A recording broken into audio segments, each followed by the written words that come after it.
have a really quick update. I did a live earlier today, but I figured this would be a little easier to do.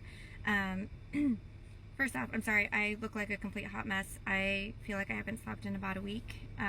It's been really nonstop since last week, and which is a good thing. And then I was in Minnesota Sunday and Monday. I drove out there and came right back the day after for a family funeral. And then, anyway, as I was headed out back to North Dakota, I received a call from Senator Kramer's office, and they called and just asked for some, basic information, a little bit about what I was trying to bring awareness to. And so I spoke on the demonstration that I put on, and also highlights about what I've been talking about. He did talk about setting up a meeting, and so we're just kind of in the works of figuring out if I'm going to drive up to Grand Forks or if I'm going to wait until they're down here in Minot at their offices. I'm willing to make the drive to Grand Forks. I don't mind. This is, that's how passionate I am about all of this. Traveling is not an issue for me. I'm willing to do it. The other thing is unfortunately, I found out when I was on my way to Minnesota that another airman died. This time it was a DUI fatality, and so that's a fourth airman in a month and a couple weeks. It's really, really sad, especially after apparently this happened 2 nights after the town hall that I attended. So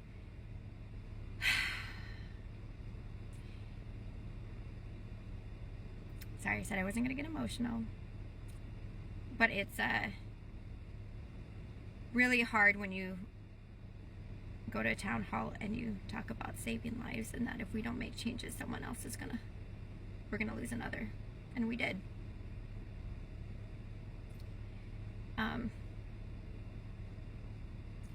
I've said this before, this is not an easy path for me. I am going up against a huge organization, and but this is where my heart is. I'm passionate about this, and I don't like when things like this happen, but I hope that maybe this will actually put all of this into perspective for the Air Force and realize that changes need to be made.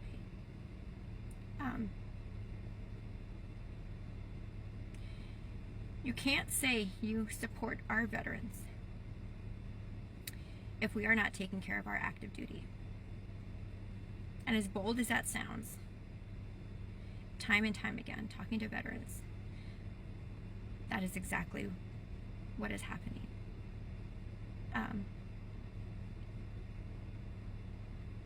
We are setting them up to fail when they transition from the service. We need to quit blaming airmen for that. We need to quit blaming other people. We need to understand that the system in place contributes to a lot of this, and it could be prevented. And I am on a mission to research and look into this and figure out, what's causing all of this. Airmen should not be punished for seeking help. They should not feel outed. They're valuable. Their lives are valuable. They're worthy. And I have had a flood of messages from people on Facebook and on TikTok. And it's not just airmen that were stationed at Minot. They're so active, they're elsewhere. But this is a big issue.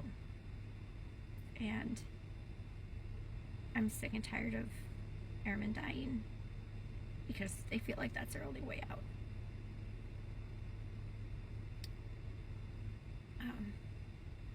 I think one of the saddest comments that I've had from a community worker in healthcare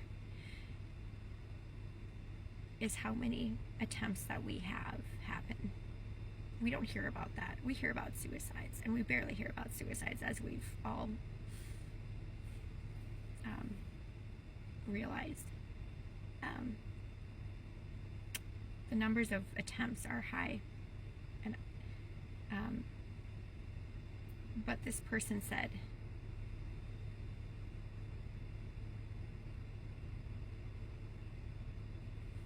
that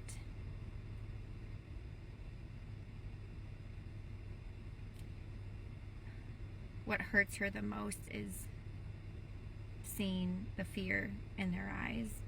They're terrified. But they're not terrified of death. They're terrified of their leadership finding out. They're terrified of what's going to happen to their careers. And if they have families, what's going to happen to them?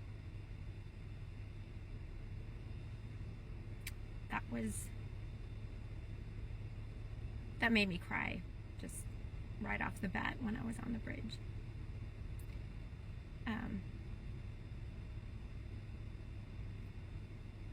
Something needs to change. And I feel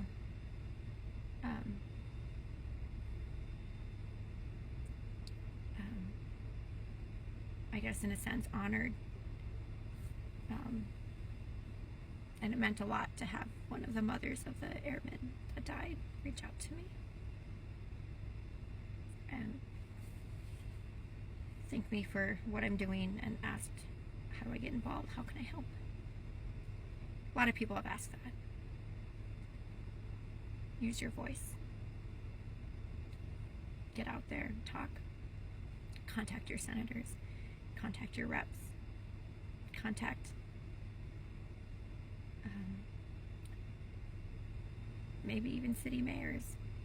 Reach out to Tom Ross. Reach out to anyone that is willing to listen. And maybe not even willing to listen, but just keep at it.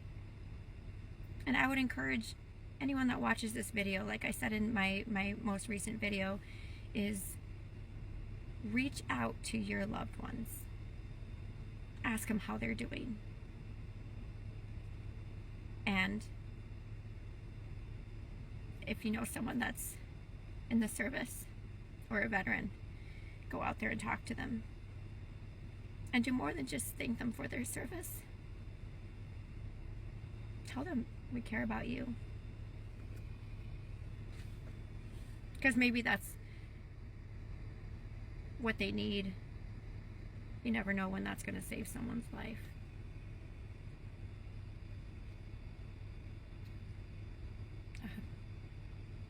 Ask them if there's anything they need.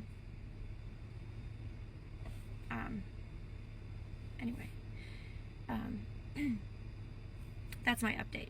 And so I'll post my Facebook information if anyone wants to reach out to me and tell me their story. I'd be honored to hear it.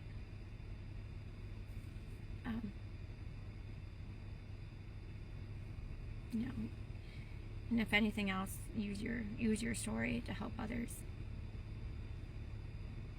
Don't shy away from talking about it. It might be what someone needs to hear. Give someone hope. So anyway, that's all I got. I will keep you guys updated when I hear more. Thanks.